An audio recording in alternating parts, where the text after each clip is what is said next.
तो दोस्तों, आज मैं आपको एक बहुत ही खास फिल्म की कहानी सुनाने जा रहा हूं, जो हमारे हिंदुस्तानी फौज की ताकत और बहादुरी को पेश करती है। इस फिल्म का नाम है भुज, द प्राइड ऑफ इंडिया। किस्सा शुरू होता है सन 1947 से, जब हिंदुस्तान और पाकिस्तान का बंटवारा हुआ था। लाखों लोग मारे गए, करोड़ों लोग बेघर हो गए और आखिरकार दोनों मुल्क अलग हो गए। लेकिन इसके कुछ साल बाद पाकिस्तान भी दो हिस्सों में तकसीम हो गया। एक था ईस्ट पाकिस्तान और दूसरा वेस्ट पाकिस्तान। ईस्ट पाकिस्तान के लोग बंगाली बोलते थे और उनका रहन सहन भी बिल्कुल मुख्तलिफ था। पाकिस्तान हुकूमत ने उन्हें अजनबी समझा और उनके साथ जुल्म व सितम की इंतहा कर दी। इन जुल्मों के खिलाफ 1970 में ईस्ट पाकिस्तान के बंगाली मुसलमानों और हिंदू लोगों ने बगावत कर दी। पाकिस्तान के वजीर आजम याहिया खान और फौजी कमांडर ने इस बगावत को कुचलने के लिए ऑपरेशन सर्चलाइट शुरू किया। इस ऑपरेशन में उन्होंने लाखों बेगुनाह बंगलियों को बेरहमी से कत्ल कर डाला। तकरीबन 3 लाख इंसानों की जानें ले ली गईं।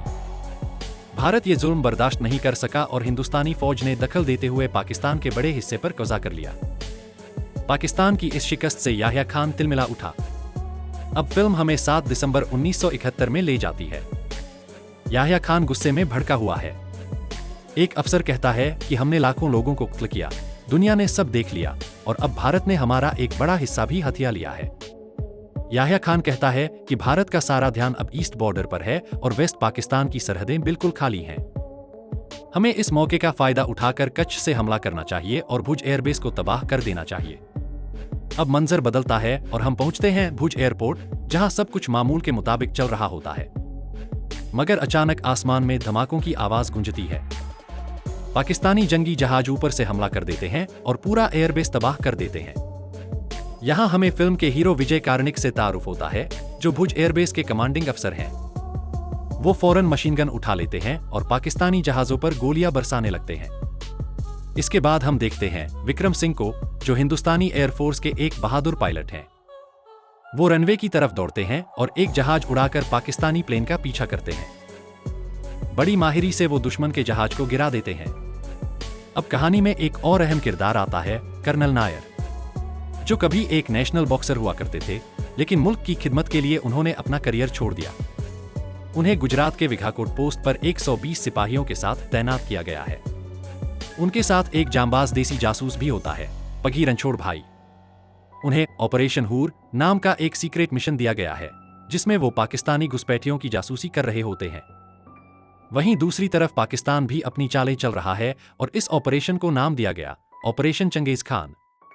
भुज एयरबेस पर विक्रम और उनकी बीवी अपनी सालगिरह मना रहे होते हैं कि अचानक पाकिस्तानी एयरफोर्स हमला कर देती है। भुज को बहुत ज्यादा नुकसान नहीं पहुंचता, लेकिन दूसरे एयरबेस तबाह कर दिए जाते हैं। इसके जवाब में हिंदुस्तानी एयरफोर्स पाकिस्तानी एयरबेस पर जबरदस्त हमला करती है, जिसमें कराची एयरबेस को पूरी तरह से तबाह कर दिया जाता है। इसी हमले में एक जांबाज सिपाही बलजीत शहीद हो जाता है। अब मंजर कट होता है और हम मिलते हैं मोहम्मद हुसैन से, जो पाकिस्तान हुकूमत का एक आला ओहदेदार है। वो अपनी बीवी हिना के साथ होता है। तभी कुछ लोग मिलने आते हैं और जासूसों के बारे में बात करते हैं। इसी दौरान पता चलता है कि हिना असल में एक इंडियन स्पाई है, जो रॉ के लिए काम करती है। उसका भाई भी एक जासूस था, जिसे पाकिस्तानियों ने शहीद कर दिया था। उसी का बदला लेने के लिए वो रॉ में शामिल हुई थी। अब हिना उन तमाम बातों को सुनती है और ये अहम मालूमात सबा भाई को पहुंचाती है। सबा भाई फौरन हिंदुस्तानी फौज को इतिला देते हैं। ये खबर मिलते ही विजय फौरन उन जासूसों के ठिकाने पर पहुंचता है, लेकिन वहां लोगों की तादाद बहुत ज्यादा होती है और विजय अकेला होता है। मगर फिर भी वो अपनी आंखों पर ऐनक चढ़ाता है और कमरे में मिर्च फेंक देता है और फिर अंदर जाकर एक एक करके तमाम जासूसों को खत्म कर देता है। आखिर में जब एक जासूस मरने के करीब होता है, तो विजय उसे मजबूर करता है कि वो ऑपरेशन का कोड बताए। वो कोड होता है, शाहजहां इश्क का बादशाह है। इस पर हुसैन जवाब देता है, ताजमहल मोहब्बत की अलामत है। ये सुनते ही विजय उस जासूस को भी खत्म कर देता है। हुसैन समझ जाता है कि उसके किसी आदमी के साथ कुछ गड़बड़ हो गई है। विजय हुसैन से कहता है, अगर ताजमहल मोहब्बत की अलामत है, तो हिंदुस्तान तुम्हारे बाप की दास्तान है। हुसैन पूछता है, तुम हो कौन? विजय अपने नाम का इजहार करता है और हुसैन समझ जाता है कि अब उनका ऑपरेशन शायद नाकाम हो चुका है। वो फोन काट देता है और अपने साथियों से कहता है, अब हमें भुज एयरबेस पर हमला करना होगा ताकि उसे पूरी तरह तबाह कर दें। वो बताता है कि भुज एयरबेस तक 5 रास्ते हैं और हम उन तमाम रास्तों को बंद कर देंगे। उन रास्तों के बीच एक पुल भी है जिसे हम उड़ा देंगे। हिना ये तमाम बातें सुन रही होती है, लेकिन हुसैन को शक हो जाता है कि कोई उसकी बातें सुन रहा है। उसे मेज के नीचे एक चिप मिलती है और वो फौरन हिना को पकड़ लेता है। लेकिन हिना किसी तरह हुसैन को कत्ल करके वहां से भाग निकलती है, मगर वो ज्यादा दूर नहीं जा पाती और पाकिस्तानी फौज उसे पकड़ लेती है और अपने भाई की तरह उसे भी बेरहमी से शहीद कर दिया जाता है। अब सीन बदलता है और हम देखते हैं भुज एयरबेस, जहां कई सिपाही शहीद हो चुके होते हैं, लेकिन विक्रम अब भी जिंदा है। विजय किसी से राब्ता नहीं कर पाता क्योंकि तमाम कम्युनिकेशन सिस्टम तबाह हो चुके होते हैं। ये खबर वजीर आजम तक पहुंचती है और वो फौरन एक मीटिंग बुलाती है।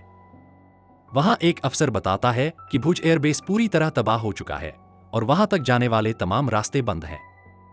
वो पुल भी उड़ चुका है। अगर हम जमीन के रास्ते जाए तो 22 से 48 घंटे लगेंगे, लेकिन तब तक पाकिस्तानी फौज भुज पर कब्जा कर लेगी। वजीर आजम कहती हैं कि किसी भी कीमत पर उन्हें रोको, वरना हमारा बहुत बड़ा हिस्सा दुश्मन के कब्जे में चला जाएगा।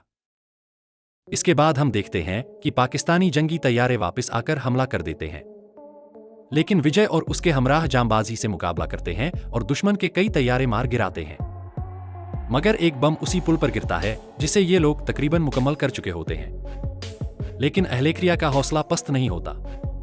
वो विजय से कहते हैं, हम इस पुल को दोबारा तामीर करेंगे और इसे मुकम्मल तौर पर बहाल करेंगे।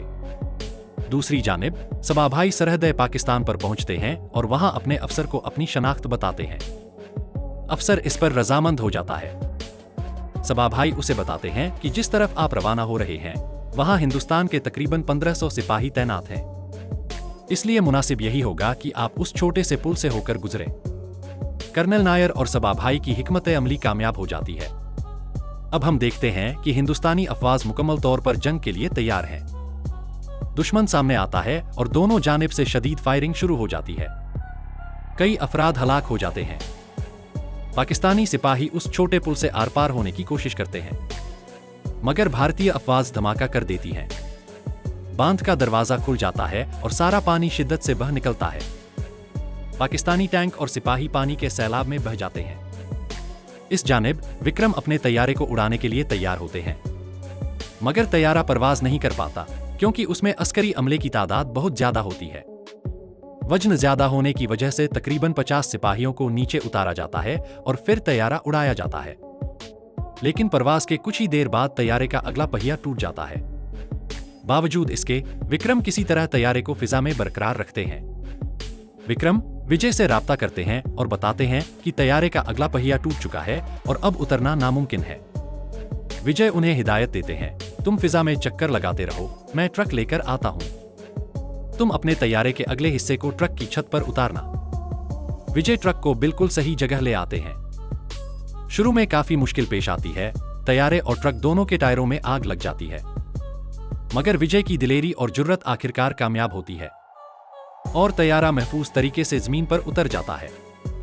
सिपाही तैयारे से उतरकर मैदान जंग की तरफ रवाना होते हैं, लेकिन तब तक कई सिपाही शहीद हो चुके होते हैं। कर्नल नायर भी अपनी जान देश पर निसार कर देते हैं। सबा भाई अपने अनोखे अंदाज में उनका बदला लेते हैं।